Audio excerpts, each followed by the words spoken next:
Hey all, welcome back again to my educational YouTube channel commerce knowledge pool. मैं हूं professor Dishita Sethia और आज हम डिस्कस करेंगे question number 3 case study of subject organisation of commerce and management for class 12। ये students हमने organisation of commerce and management का question number 1 objective entire complete किया था। So today we are going to discuss question number 3 case study. ठीक है, before that अगर आप मेरे चैनल पे न्यू हो, अगर मेरा वीडियो आप पहली बार देख रहे हो तो स्टूडेंट्स प्लीज़ मेरे चैनल को लाइक शेयर एंड सब्सक्राइब करना ना भूलें। इवन नोटिफिकेशन बेल आइकन को ऑन करें क्योंकि आप सभी स्टूडेंट्स के लिए मैं लगातार OC SPN इकोनॉमिक्स के सॉल्यूशंस लेके आ रही हूँ। ऑलरेडी मैंने कुछ वीडियोस अपलोड किए जहाँ पे हमने इकोनॉमिक्स का कंप्लीट सॉल्यूशन कंप्लीट किया है। So you can check in the playlist and learn accordingly. Next SP का हमने क्वेश्चन नंबर 1 ऑब्जेक्टिव में मल्टीपल चॉइस कंप्लीट किया है एंड अभी हम OC का फर्दर एक्सप्लेनेशन कंप्लीट करेंगे। तो मेरे चैनल को सब्सक्राइब करके रखें स्टूडेंट्स, क्योंकि मेरे चैनल पे आपको OC SP इकोनॉमिक्स के तीनों के क्वेश्चन बैंक विद सॉल्यूशंस मिलेंगे। बिफोर दैट स्टूडेंट्स, आपके माइंड में हो सकता है कि जो क्वेश्चन बैंक है उसमें से कितना परसेंटेज आपके एग्ज़ाम में आएगा। तो 70 to 80% आपको क्वेश्चन बैंक में से ही क्वेश्चंस मिलेंगे। So it is very important to understand the solutions of question bank very well, क्योंकि अगर आप सॉल्यूशंस को कम्प्लीटली समझ लेते हो, क्वेश्चन बैंक को गो थ्रू करते हो, तो आपके एग्ज़ाम्स काफ़ी अच्छे जाएंगे। So let's start with question number 3, that is case study of subject organization of commerce and management for class 12th। So यहाँ पे हमारा फर्स्ट क्वेश्चन है, Navnath and Jagannath are partners of a firm dealing with civil construction activity. They have set objective of completing 3 projects within next 4 years। Navnath is responsible for arranging funds, construction machinery and required raw material, while Jagannath hired architect, draftsmen, surveyors, contractors and laborers। तो यहाँ पे हमें ये समझ में आती है कि chapter number 2 functions of management उसका ये केस स्टडी है। सो यहाँ पे हमें ये पता चल रहा है कि यहाँ पे there are 2 person, that is Navnath and Jagannath. उन्होंने एक ऑब्जेक्टिव सेट किया है कि जो हमारा प्रोजेक्ट होगा वह 3 साल या नेक्स्ट 4 years तक चलेगा। उसमें से नवनाथ क्या काम कर रहा है, फंड्स को अरेंज कर रहा है, कंस्ट्रक्शन मशीनरी, रॉ मटेरियल को अरेंज करना, एज वेल एज जगन्नाथ क्या कर रहा है कि जो रिमेनिंग काम है दैट इज़ हायर्ड करना, आर्किटेक्ट को हायर करना, ड्राफ्टमैन को हायर्ड करना, दैट इज़ हायर करना मतलब अपॉइंट करना। तो अभी ये हमें पैसेज को समझना है, पहले पैसेज को रीड करना है and then you have to answer your questions. So हमने यहाँ पे सिचुएशन को तो हमने समझ लिया। So now will start with question number 1। Question number 1, name the management function Navnath was involve in. कौन सा मैनेजमेंट फंक्शन नवनाथ इन्वॉल्व है। तो यहाँ पे हमें ये समझ में आ रहा है कि स्टार्ट में ही लिखा है कि Navnath and Jagannath are partners, उसमें से they have set the objective as well as यहाँ पे फंड्स को अरेंज करना। तो our answer is Navnath was involve in planning and organising function of management because Navnath is responsible for arranging funds, construction, machinery and required raw material properly for achieving the objective। तो Navnath planning में भी involve है as well as organising function में भी involve है। And we know very well planning का मतलब क्या होता है, to set the objective, to set the targets. And organising का मतलब क्या होता है, arrangement of resource, that is arranging the resource in the right manner. तो ये दोनों काम यहाँ पे कौन कर रहा है, नवनाथ कर रहा है।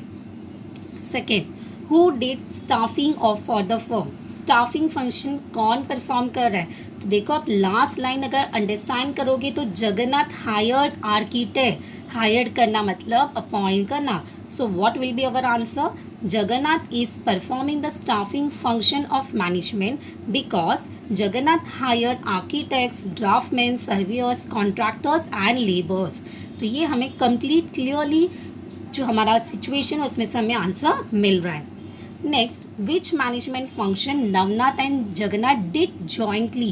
तो देखो at the start of the para लिखा है Navnath and Jagannath are partners of the firm dealing with civil construction activity. And they have set the objectives, right. They मतलब दोनों ने मिल के ऑब्जेक्टिव को सेट किया है। So what will be our answer? Navnath and Jagannath did jointly planning function of management. दोनों ने मिल के ऑब्जेक्टिव सेट किया है 3 years project and within next 4 years हमें वो कंप्लीट करना है। So objective was set by both the person, that is Navnath and Jagannath. तो last answer will be your planning function. So I hope you understand the situation as well as आपको answers भी ढूंढने आ जाएगा, ठीक है। So now will start with the next case study, that is Miss Harshali started new business few years ago. Her customers are located in different parts of the country and hence they are directly depositing bill amount in her business account. He used to pay various payments from this account only. तो पहले समझते कि हर्षाली ने new business शुरू किया है, उसके साथ उसके जो कस्टमर्स है वो डिफरेंट पार्ट्स में रहते हैं, राइट। और वो कैसे डिपॉजिट करते हैं अमाउंट, बिल के थ्रू अमाउंट डिपॉजिट करते हैं उनके बिजनेस अकाउंट में and number of payments include होते हैं। सो अभी समझते first thing, identify the type of account maintain by miss Harshali. तो कौन सा टाइप ऑफ अकाउंट होगा? सिंस वी न्यू कि she started with a new business, right, she started with a new business. तो कभी भी जब नया बिजनेस शुरू किया जाता है तो हमें एक अकाउंट ओपन करना होता है जिसका नाम होता है current account, because we know very well कि current account is open by home businessman. सो अगर हम शुरू करेंगे, Miss Harshali has current account. This account is operated by business firm and other commercial organisation. In this account, there is no restriction on deposits and withdrawal of amounts.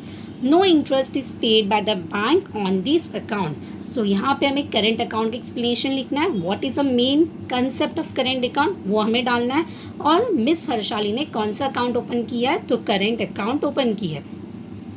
Next, suggest any one modern way of money transfer to miss Harshali.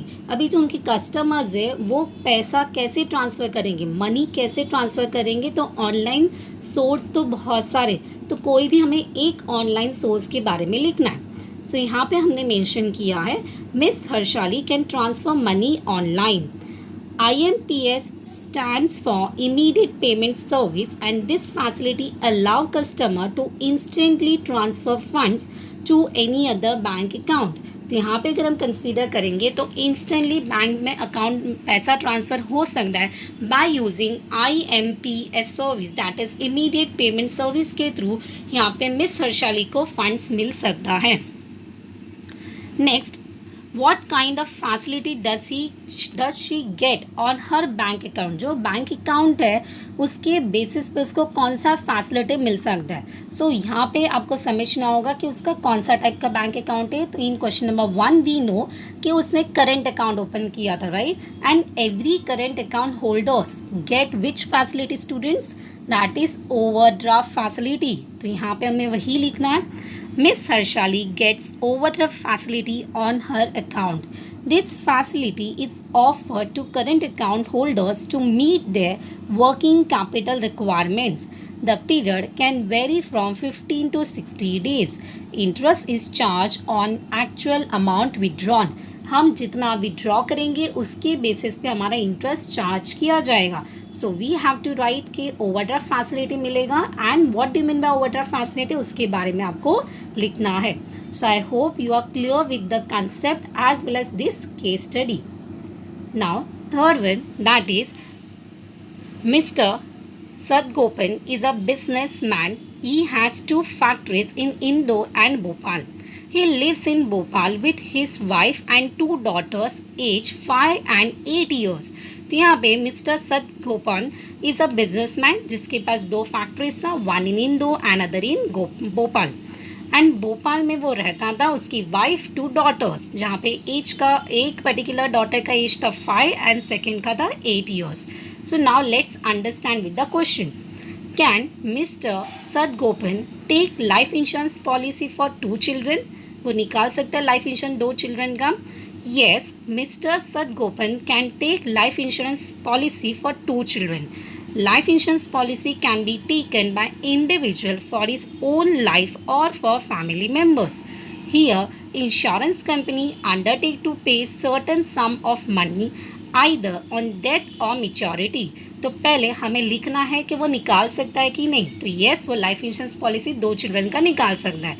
And then we have to write the concept of life insurance.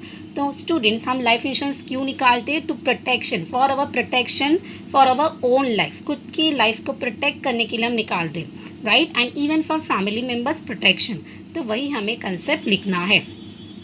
Next, is child insurance is suitable for a wife of mister Sadagoppan.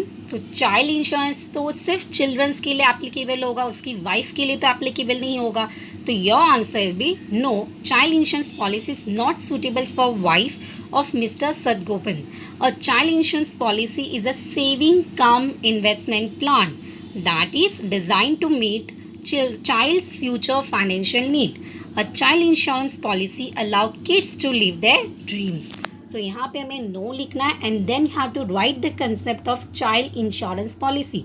अगर students हमने chapter number 4 business service में life insurance के जो types है अगर वो study किए रहेंगे तो आपको समझ जाएगा कि child insurance is not only the insurance but it is more about the investment.